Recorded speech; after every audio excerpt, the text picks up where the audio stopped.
Everyone in this world needs Jesus. There's no separation between Jew or Greek. Tribal trails, tribal trails.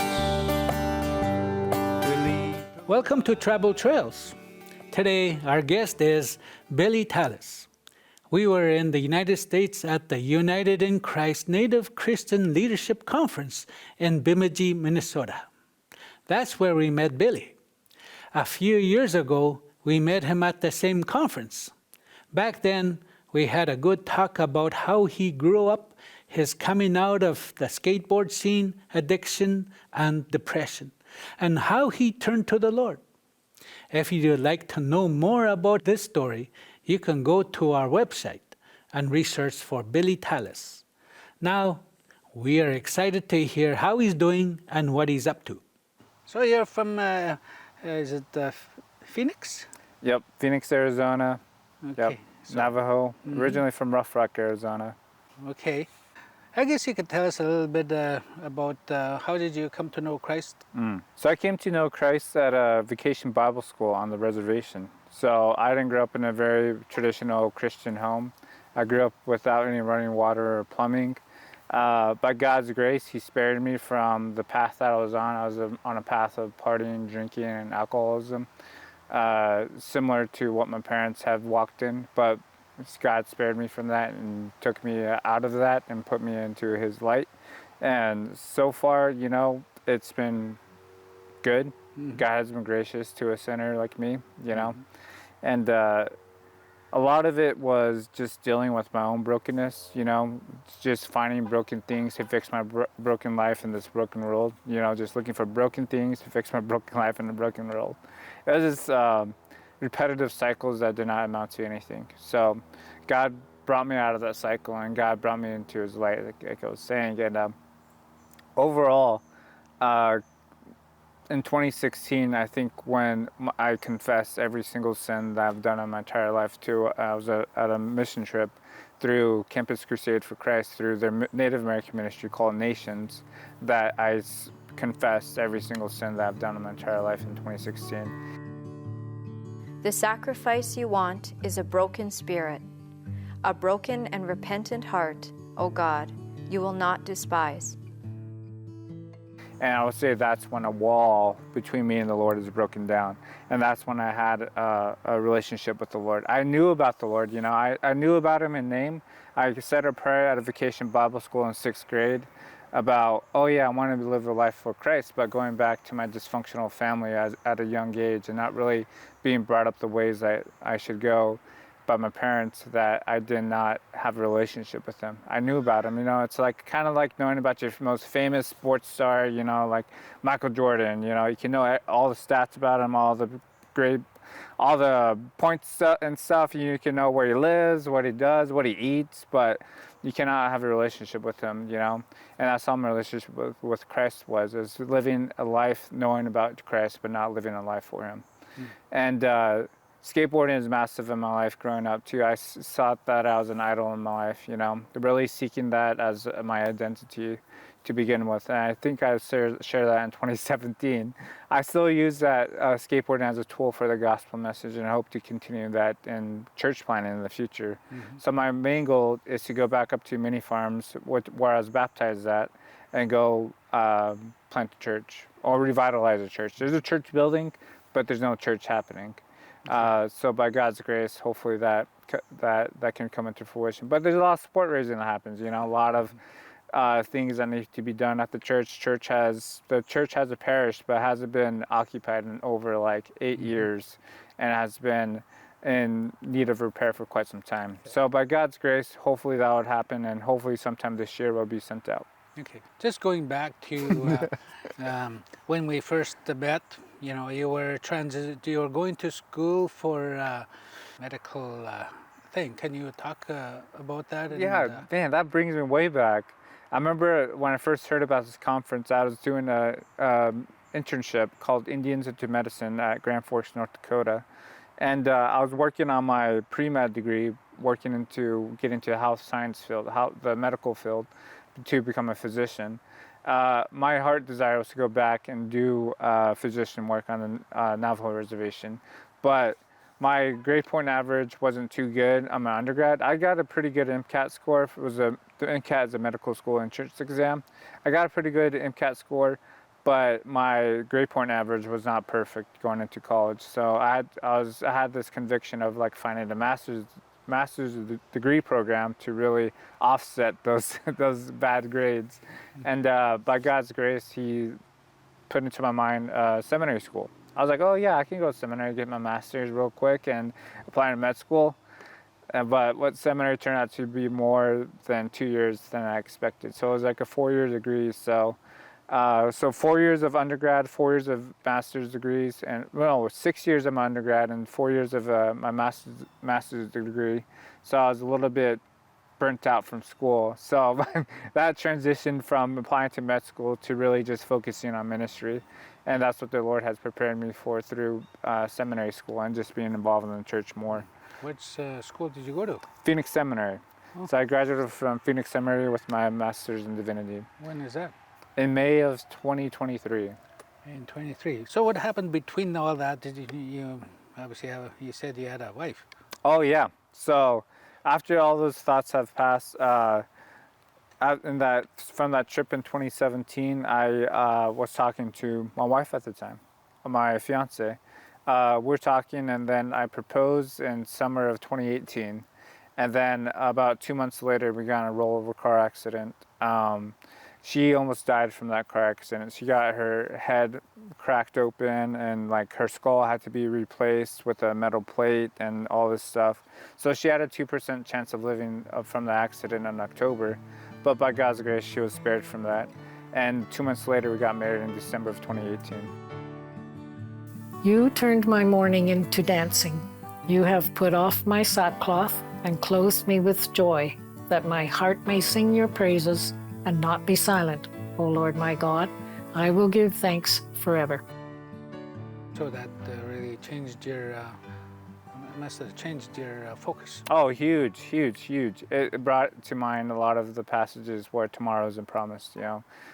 Anybody's life can be taken away in an instant, and if God allows it, God allows it. And maybe live more not in the moment, but of course we must plan for the future and all that good stuff. But the foundational, I guess, just having that in mind that tomorrow isn't promised. I think that's really encouraging me to live daily for Christ more and more and more.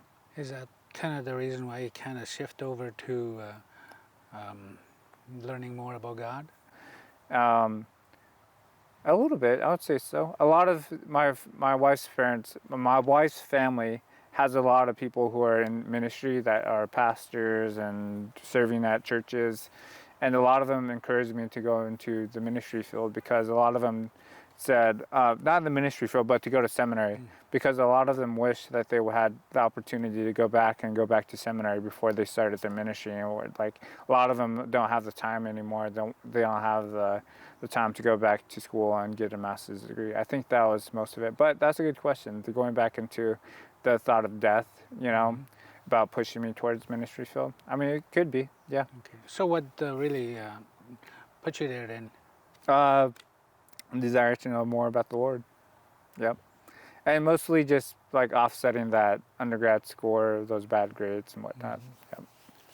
So that schooling was in Phoenix? Yep, Phoenix, in Scottsdale. And so during that time, you said you're kind of involved, were you involved in a church during that time?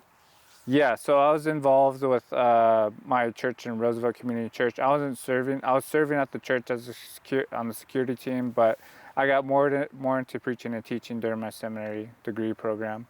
So I started going to, soon after COVID happened, we transitioned churches to a church called Christ Church. And I've been at the church since 2021 and been serving there. And I also go to a church called, used to be called First Indian Baptist Church in Phoenix, but now it's called Valley Hope Fellowship. So I preach there every now and then. I work with Chief pretty heavily, do preaching and teaching outreaches, various places. Preach the word. Be prepared in season and out of season. Correct, rebuke, and encourage with great patience and careful instruction.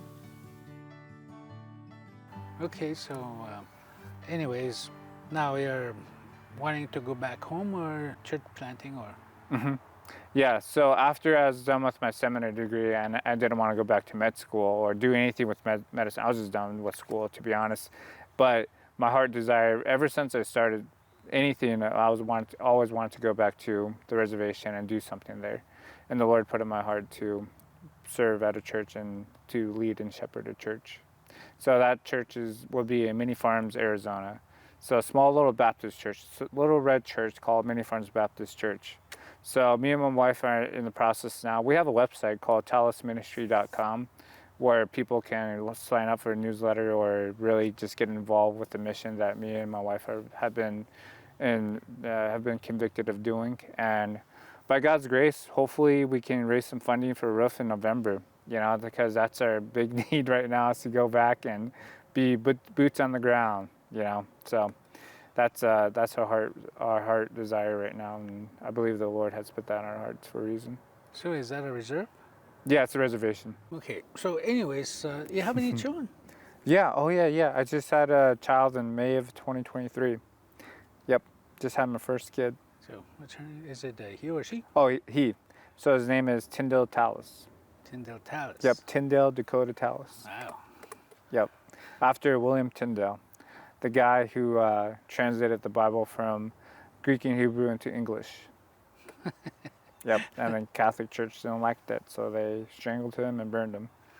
It's just pretty crazy story, but I like it because hopefully Tyndale will have the same fervor for the scriptures, but hopefully he's not going to be strangled and burned for it. So, God willing, but God's promises persecution of the church, so that's crazy. Yeah.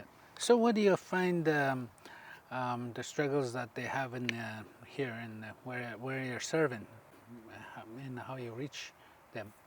Yeah, going back up to Mini Farms is going to be a huge transition because I've been in Phoenix for the last 10 years or so, 12 years now. Yeah, 12 years in 2024. It'll be 12 years. But going back to the reservation would be a super massive transition now that I'm married, now that I have a kid, and now that I have like these rhythms of life built up in the city. So it's going to be really, I would assume it's going to be a difficult transition.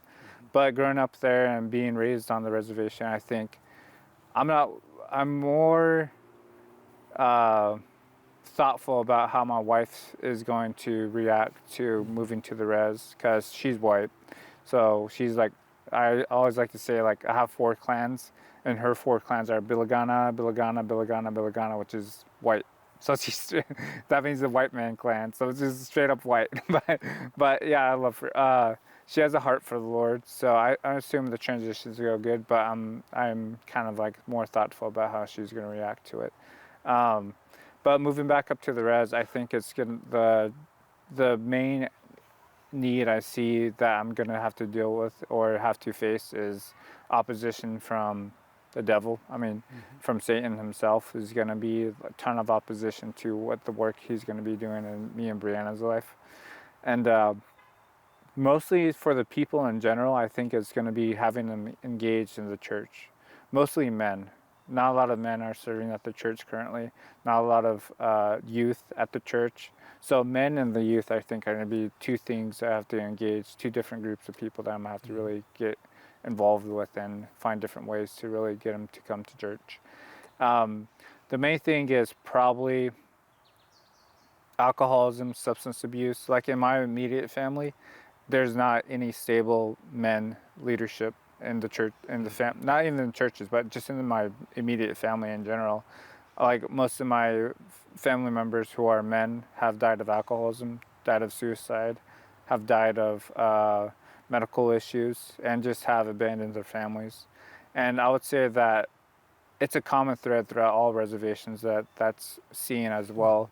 And I think the main thing is to just bring the hope of the gospel, just to bring the hope of Jesus. And I think that's the only thing that's going to really save the family structure, is bringing the hope of the gospel message to the people. So tell me a little bit about You said you worked with Chief. Yeah. Can you tell me a little bit about that? And Yeah. Oh, the fun fact is I met Huron in 2017 at this conference. For the first time, I met Huron Claus for the first time at this conference.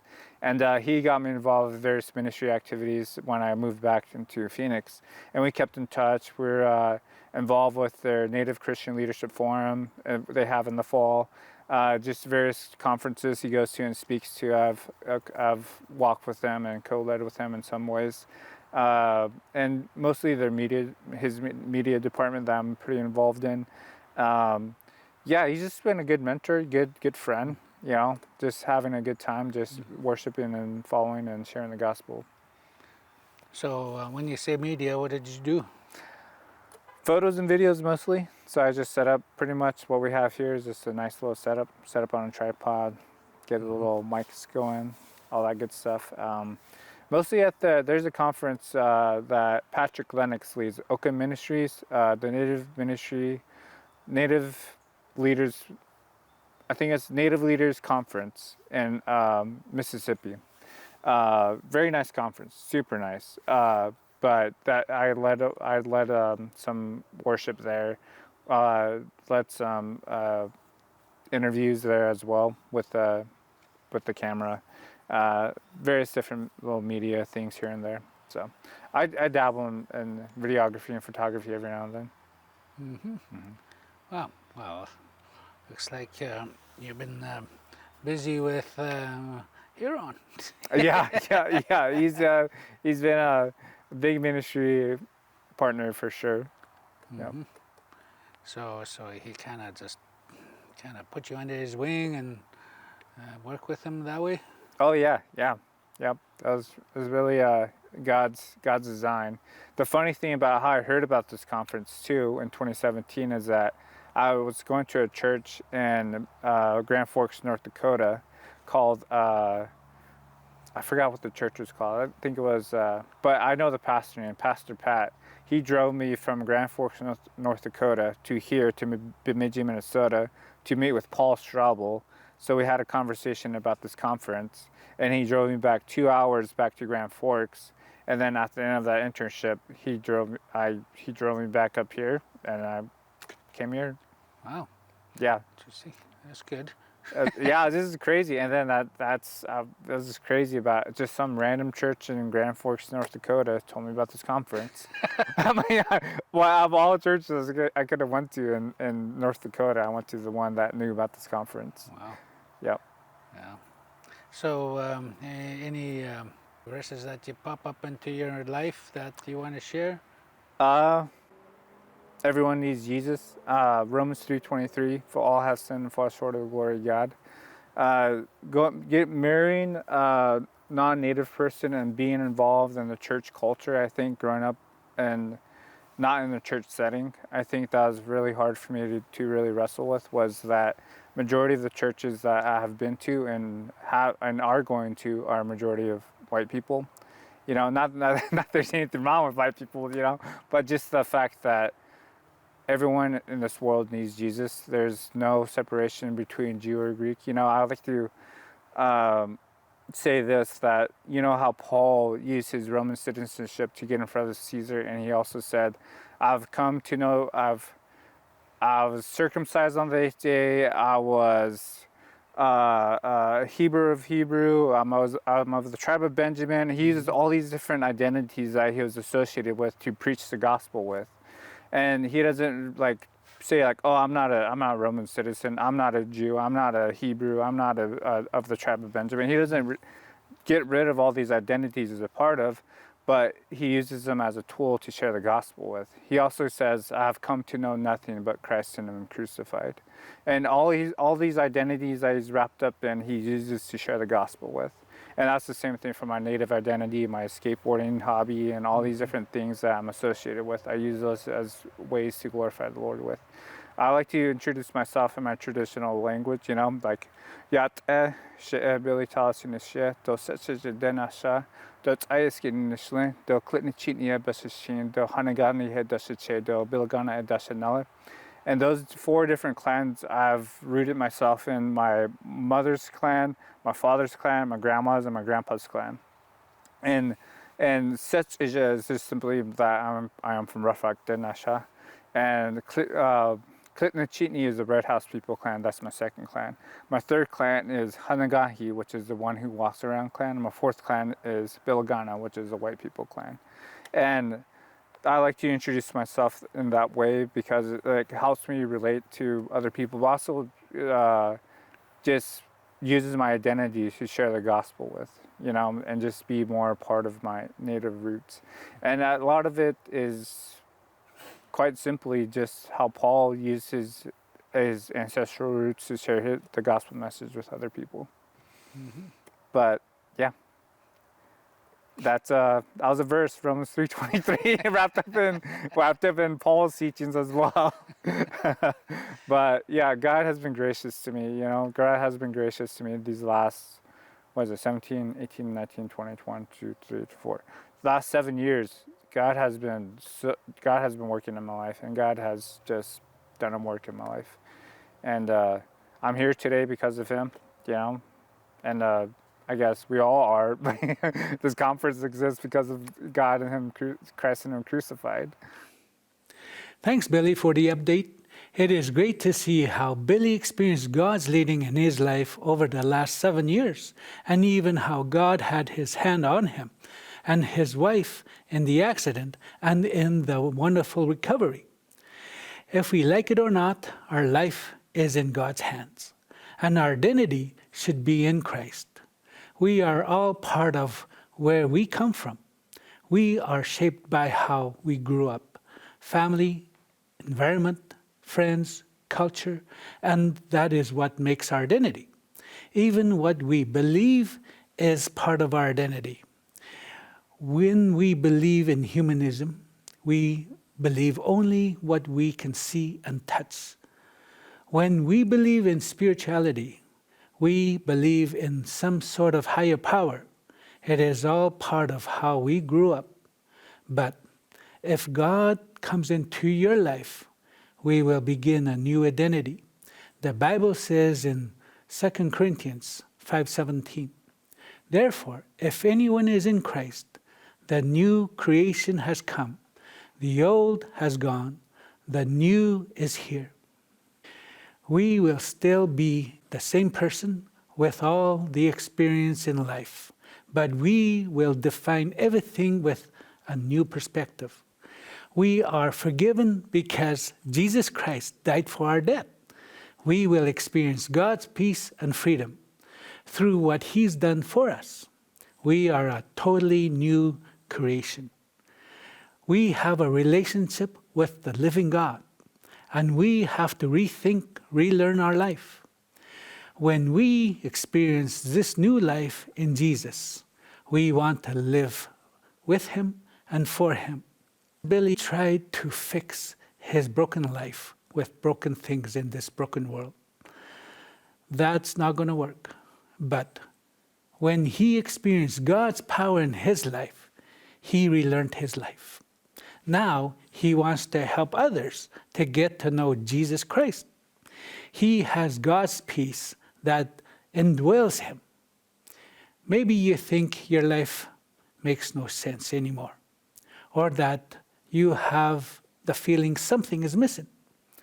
Just pause and take time to think about your life. Maybe Jesus is knocking at the door of your heart.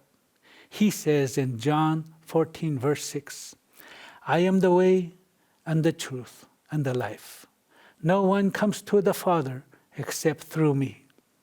Real meaning in life we can only have through Jesus Christ. So turn to Jesus and get your new identity.